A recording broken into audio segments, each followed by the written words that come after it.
ya tim pelatih timnas Indonesia berada di Bali sejak 2 hari, di mana untuk memulai pemusatan latihan skuad Garuda di training center milik Bali United. Ya, untuk pertama kalinya Patrick Kluivert dan semua asisten pelatih menginjakan kakinya di training center milik Bali United. Patrick Kluivert saat itu ditemani oleh Alex Pastur untuk melihat-lihat bagaimana fasilitas yang dimiliki Bali United. Tentu untuk TC Timnas Indonesia jelang menghadapi Timnas Cina dan Jepang dalam kualifikasi Piala Dunia 2026 zona Asia.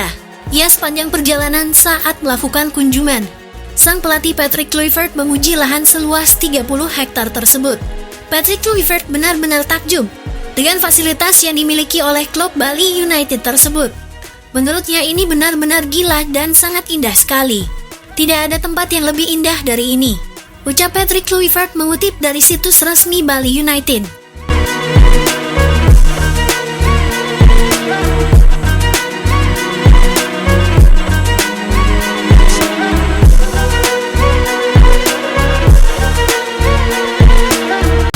Di balik itu, pihak Cina protes keras kepada Indonesia. Media Cina salahkan FIFA gara-gara skuad Patrick Kluivert. Media Cina bereaksi keras usai melihat daftar pemain timnas Indonesia yang dipersiapkan untuk pertandingan di bulan Juni nanti. Tentu wajar jika media Cina bereaksi, karena memang timnas Indonesia akan menjadi salah satu lawan yang harus mereka hadapi. Bahkan Cina harus mengincar kemenangan dari timnas Indonesia untuk bisa bertahan, setidaknya lanjut ke ronde keempat kualifikasi Piala Dunia 2026. Namun hal itu tentu tidak akan semudah membalikan telapak tangan. Faktanya timnas Indonesia begitu kuat ketika bermain di kandang sendiri. Apalagi melihat realita bahwa di bawah asuhan Patrick Kluivert, timnas Indonesia sudah semakin kuat. Meski ada beberapa pemain kunci yang tak bisa ikut tanding melawan Cina, kekuatan timnas Indonesia masih terlalu kuat untuk bisa dikalahkan di kandang sendiri. Ya, daftar pemain yang dipanggil untuk memperkuat timnas Indonesia hampir semuanya pemain keturunan. Pengumuman ini tentu menarik perhatian media Cina yang belum mengumumkan skuad mereka karena masih mencari pemain terbaiknya. Dari pengumuman para pemain Indonesia, pihak Cina protes kepada FIFA. Seharusnya Indonesia tidak boleh banyak-banyak menaturalisasi pemain. FIFA harusnya membatasi Indonesia untuk masalah ini, ujar media Cina. Ya, seperti kita tahu skuad Garuda saat ini dihuni 18 pemain keturunan. Jelas Indonesia menjadi satu-satunya tim di dunia yang dimana skuadnya hampir dihuni semua pemain keturunan. Bahkan berkat bergabungnya para pemain tersebut, skuad Indonesia menjadi tim termahal di Asia Tenggara, di mana harga skuadnya menyentuh 700 miliar. Tak cuma harganya yang mahal, timnas Indonesia juga menjadi tim nomor 1 di ASEAN. Bahkan timnas Malaysia saja sampai takut menghadapi Indonesia. Itu terbukti mereka menolak tantangan Erick Thohir untuk duel di FIFA Matchday. Tapi dibalik ditolaknya tantangan Indonesia oleh Malaysia, skuad Garuda justru ditantang duel oleh timnas Uruguay. Mereka mengundang Indonesia untuk beruji coba. Tapi agenda ini sedang dipersiapkan oleh PSSI karena saat ini Indonesia jadwalnya sangat padat sekali.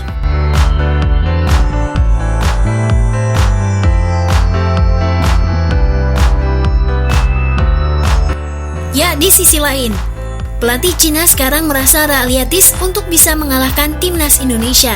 Alasan itu dengan banyaknya pemain naturalisasi.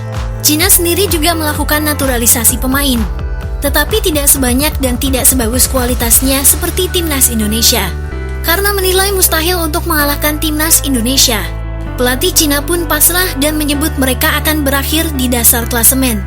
Saat ini tim nasional sepak bola Tiongkok tampaknya kemungkinan besar akan mengakhiri babak 18 besar dengan catatan 5 kekalahan berturut-turut dan akhirnya tersingkir di dasar klasemen dengan 6 poin. 让队员更加的熟悉，同时我们也收集了足够的针对对方的一些信息的收集，也会。 Di balik itu sang penyelenggara yaitu AFF dan pelatih ASEAN All-Star Kim Sang-sik, di mana makin pusing dengan proyek mereka. Pasalnya proyek ASEAN All-Star sepi peminat. Bahkan beritanya hampir tenggelam oleh berita timnas Indonesia. Ditambah berita timnas Uruguay mengundang uji coba Indonesia, membuat pihak AFF panas dingin. Mereka sangat iri. Kenapa tim dunia harus mengajak Indonesia? Padahal tim di ASEAN itu banyak. Bukan cuma timnas Indonesia. Ada Malaysia, Thailand hingga Vietnam. Indonesia juga sibuk sekarang, ujar pihak AFF. Ya, ketidakpastian terus menyelimuti persiapan ASEAN All-Star membuat pelatih Kim Sang-sik semakin terpojok dalam menghadapi kondisi yang tak menentu. Harapan untuk memiliki skuad yang berisikan bintang-bintang terbaik dari Asia Tenggara juga semakin tidak pasti. Ia redup lantaran banyak pemain yang awalnya masuk dalam daftar justru lebih fokus bersama timnasnya masing-masing. Salah satu kejutan terbesar datang dari Asnawi Mangku Alam yang sebelumnya dikirim oleh PSSI untuk bermain di ASEAN All-Star. Namun kini Asnawi batal gabung karena mendapat panggilan TC dari Patrick Kluivert. Dengan kondisi yang semakin tidak jelas, ASEAN All-Star banyak mendapat masukan. Masukannya yaitu lebih baik ASEAN All-Star dibubarkan saja. Alasan itu karena ASEAN All-Star mengganggu para pemain yang ingin fokus terhadap klub dan timnasnya.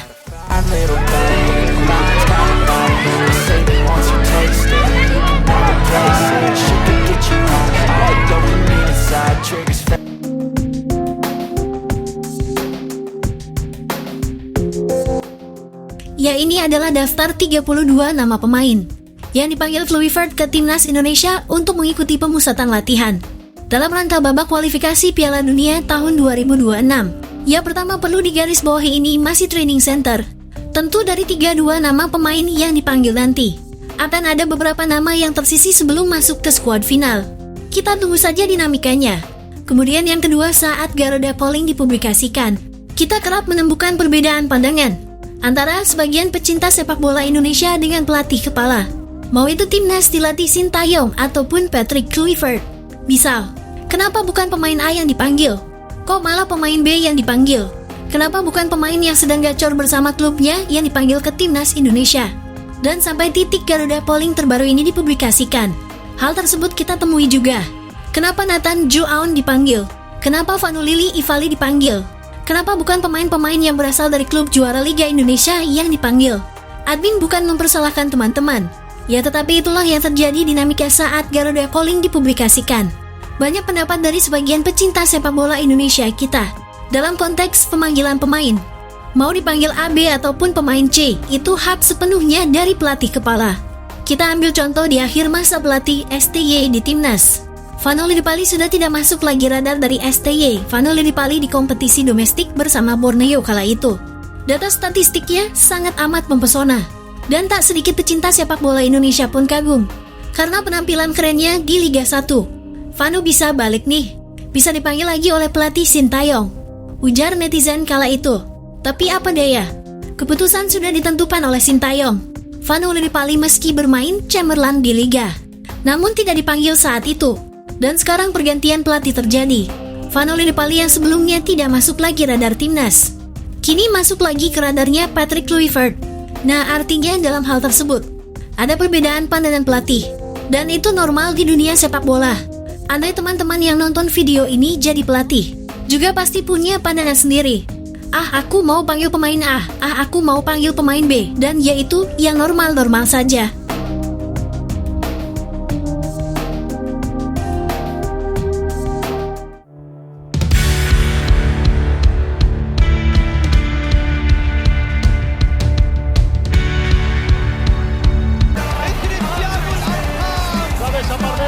Aparece Messi, gol, gol, gol, gol.